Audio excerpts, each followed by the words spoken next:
Ya, selamat datang di mata kuliah Manajemen Infrastruktur Teknologi. Pada modul ini kita akan membahas mengenai adaptif infrastruktur bagian kedua. Sebelumnya Anda sudah diperkenalkan mengenai tipe-tipe infrastruktur dan apa saja ya bentuk infrastruktur yang ideal pada modul bagian pertama. Pada modul ini yang akan kita bahas adalah cara mendapatkan infrastruktur ideal, dan yang kedua adalah bagaimana solusi untuk mendapatkan infrastruktur yang ideal. Jadi kalau kita lihat ya, di sini pertanyaannya adalah bagaimana caranya mendapatkan infrastruktur yang ideal dan apa sulitnya mendapatkan infrastruktur yang ideal dan beserta solusinya. Nah, strategi yang dipakai agar kita bisa mencapai infrastruktur yang ideal atau infrastruktur yang adaptif, yaitu yang pertama adalah complexity partitioning, di mana problem-problem yang cukup besar kita bagi menjadi problem-problem yang kecil. Untuk dapat memanfaatkan complexity partitioning tersebut, kita juga menggunakan yang namanya reusability, ya, atau penggunaan ulang kembali infrastruktur agar bisa mencapai efisiensi. Lalu berikutnya adalah integration. Ya, biasanya di suatu organisasi terdapat pulau-pulau. Pulau-pulau di sini yang mungkin terdiri dari beberapa direktorat, mungkin terdiri dari beberapa divisi, ya. Pulau-pulau tersebut tidak secara holistik dilihat, ya, sehingga integrasi antara satu divisi dengan divisi yang lain tidak bisa dilakukan.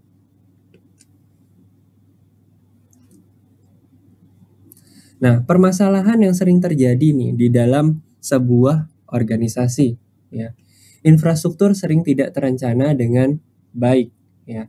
Tidak merupakan bagian dari perencanaan strategi bisnis. Karena mungkin lingkungan infrastruktur dengan bisnis itu lumayan jauh ya layernya, ya. Infrastruktur berada di bawah, sedangkan bisnis berada di atas, ya. Sedangkan perencanaan strategi bisnis itu harusnya dilakukan secara holistik. Tidak dilibatkan dalam perencanaan aplikasi sejak awal, sehingga kita tidak tahu, kita hanya tahu ketika misalnya nanti aplikasi sudah membutuhkan user yang sangat besar, ya, padahal itu dibutuhkan perencanaan infrastruktur sejak dari awal. Lalu bersifat ad hoc, ya, hanya aplikasi-aplikasi berpulau-pulau saja, ya, tanpa standarisasi. Nah, hasilnya di sini ya munculnya infrastruktur dengan kompleksitas yang tinggi, pengaturannya sulit, pengelolaannya jadi buruk. Ya, itulah yang sering dialami oleh suatu organisasi. Nah, solusinya antara lain adalah merencanakan infrastruktur secara menyeluruh, ya, atau holistik, mencakup seluruh perusahaan, berbagai tingkatan struktur, dan juga mempertimbangkan kebutuhan infrastruktur di masa depan, ya. Ya, bayangkan jika customer meningkat setahunnya adalah 10.000 customer, berarti storage yang kita perlukan untuk memenuhi kebutuhan tersebut harus terdefinisi sejak dari awal. Sehingga ketika nanti suatu waktu di mana infrastruktur itu tidak bisa memenuhi kebutuhan storage tersebut, storage itu sudah tersedia dengan baik. Lalu berikutnya adalah reusability, yaitu memaksimalisasi penggunaan ulang dan reuse komponen-komponen infrastruktur, termasuk infrastruktur sumber daya manusia juga. Nah, di sini kalau kita lihat, ya, solusinya adalah menerapkan prosedur baku dalam perencanaan dan pengelolaan infrastruktur dan memilih teknologi yang tepat. Di sini caranya adalah dengan cara menerapkan open standard, ya. Open standard itu adalah standar yang memang sudah biasa dilakukan atau sudah biasa tertanamkan di suatu aplikasi ataupun hardware, ya. Dan itu akan menjamin yang namanya interoperabilitas, ya, dan keterikatan terhadap suatu vendor. Lalu bisa yang kedua adalah melihat kesesuaian dengan kebutuhan bisnis. Nah, di sini ada 3 konsep sentral, ya. Robertson dan Schreiber mengorganisasikan komponen-komponen infrastruktur ke dalam 3 komponen utama. Yang pertama adalah platform, yang kedua adalah pattern, yang ketiga adalah service, ya. Jadi di sini dari platform sendiri itu adalah kita mencoba untuk mengkategorikan komponen-komponen dasarnya infrastruktur. Sedangkan pattern di sini ya merupakan pola sistem aplikasi yang melibatkan platform-platform. Pola-polanya seperti apa? Apakah polanya adalah transaction? Apakah polanya adalah streamer ya, berupa video streaming? Apakah polanya adalah collaborating seperti kita melakukan chat ya. Pola-pola aplikasi itu harus kita kategorikan terhadap platform-platform yang seragam ya, agar pengaturannya bisa lebih mudah. Dan yang ketiga adalah service atau layanan yang menyediakan fungsi-fungsi umum yang bisa dipakai secara bersama. Misalnya authenticate ya, kita mengautentifikasi user ya, kita gunakan satu infrastruktur secara bersama di mana autentifikasi semua aplikasi mengautentikasi menggunakan infrastruktur yang sama ya.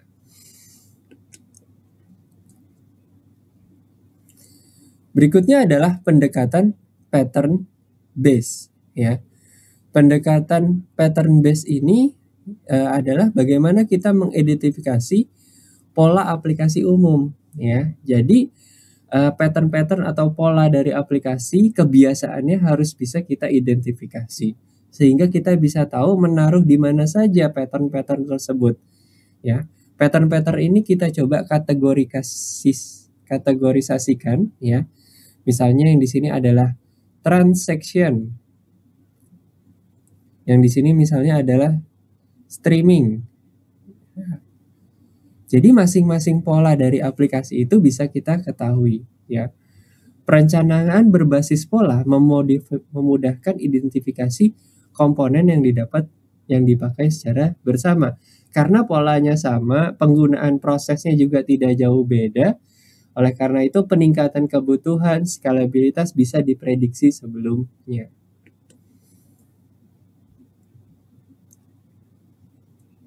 Ya, kalau kita lihat di sini ya, biasanya kalau kita lihat cara tradisional ya, kita bisa melihat ada aplikasi infrastruktur, satu aplikasi satu infrastruktur ya. Namun kalau kita pendekatannya ada pattern base ya, kita punya infrastruktur yang di atasnya itu terdapat multiple application ya, di mana aplikasi-aplikasi ini bisa berjalan bersama-sama ya. Jadi perbedaannya antara yang tradisional dengan yang pattern based adalah mengenai reusability dan pola-pola aplikasinya ya. Kita kategorikan terhadap aplikasi yang memiliki kebiasaan atau pola-pola yang sama.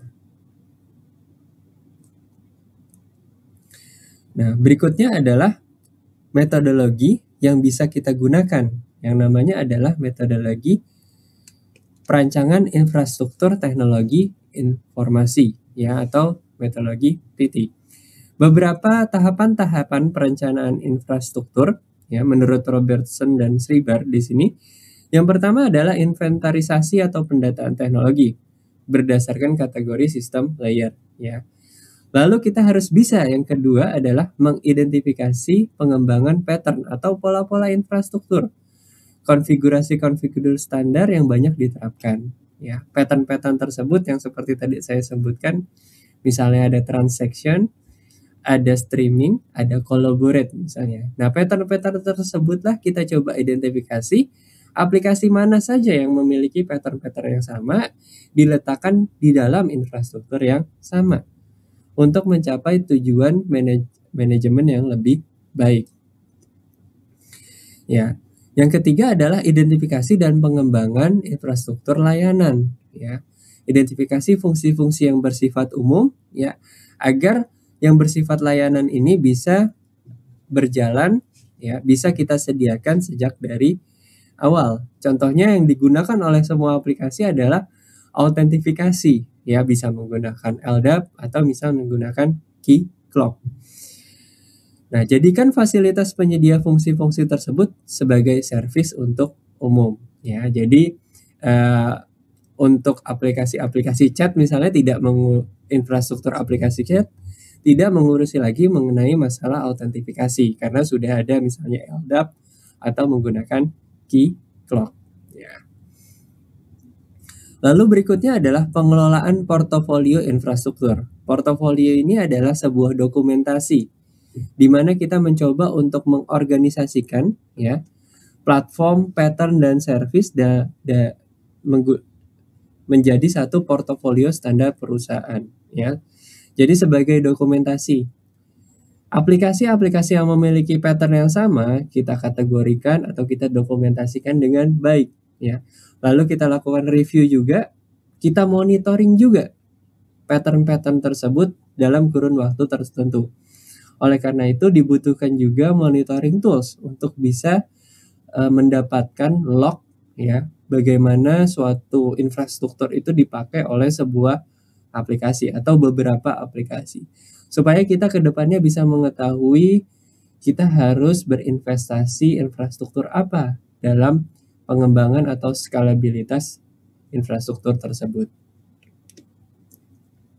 Dan yang kelima adalah pengembangan pelembagaan perencanaan infrastruktur, di mana kita juga coba untuk memilih dan menetapkan standar-standar infrastruktur IT dan mengembangkan middleware, penggunaan silang sumber daya. Biasanya sekarang sudah banyak sekali enkapsulasi yang bisa dilakukan dalam suatu infrastruktur. Misalnya, bisa menggunakan yang namanya virtual machine, bisa menggunakan yang namanya enkapsulator, misalnya adalah Docker, bisa menggunakan middleware namanya adalah Kubernetes. Ya. Masing-masing ini mencoba untuk mengenkapsulasi aplikasi dengan library-library-nya ya, agar bisa dioperasikan di dalam satu node yang sama atau satu infrastruktur yang sama. Hal ini mendukung sekali dapat terjadinya reusability infrastruktur yang sama. Namun kita juga perlu tahu bahwa setiap dari aplikasi tersebut akan mengkonsumsi daya atau mengkonsumsi computing power dari infrastruktur hardware di bawahnya. Oleh karena itu, log monitoring diperlukan agar infrastruktur di bawahnya tidak kekurangan resource untuk melayani kebutuhan aplikasi.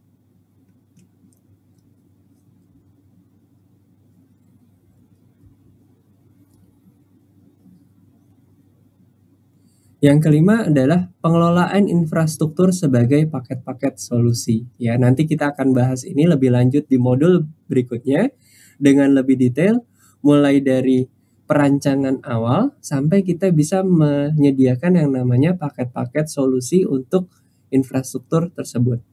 Dengan cara yang sistematis ini, kita bisa menerapkan suatu cara berpikir ya, ketika kita dihadapkan terhadap requirement infrastruktur, tidak secara merta kita langsung menawarkan infrastrukturnya, tapi kita perlahan-lahan identifikasi bisnisnya apa dulu, kita coba lihat portofolionya, kita coba mengemas layanan-layanan infrastruktur sebagai paket-paket produk dengan service level agar memudahkan manajemen bisnis untuk mengevaluasi dan mengambil keputusan mengenai investasi infrastruktur tersebut.